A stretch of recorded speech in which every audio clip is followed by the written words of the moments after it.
Let's start on the front of a pattern. This is your pattern number, and this is what's going to be in the books that you find at like Joann or the craft store. And this is the number that'll coincide with the drawer that you pull out that you will find the pattern in. Now, the most important thing is to find one that includes your size. This one is a very size inclusive pattern, but sometimes they're split up where it's like sizes 2 through 10 and then 12 through 24 or whatever. Just make sure you're picking the size that suits you.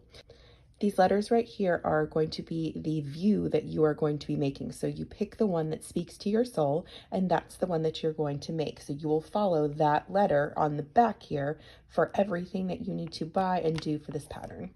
Let's say for this example, we're making letter B.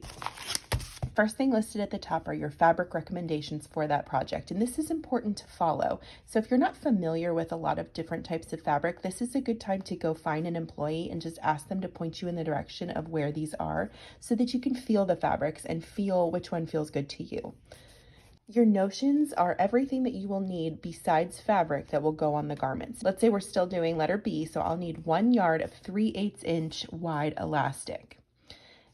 Now, when you look at the sizes, the most important thing is to not follow what your typical dress size is or shirt size is in a store. What you want to follow are your measurements. So you need to take your measurements and decide where you fall in this chart. Once you know that, then you'll be able to look at this recommendation for how much yardage you'll need. So again, going with the B dress, and let's say I choose 60-inch wide fabric. There are 45-inch fabrics and there's 60-inch wide fabrics. You'll find this information on the end of the bolt of fabric, and that matters because it needs to coincide with how much you buy. So if I'm buying 60-inch wide fabric, I need 4 3/4 yards for an XL.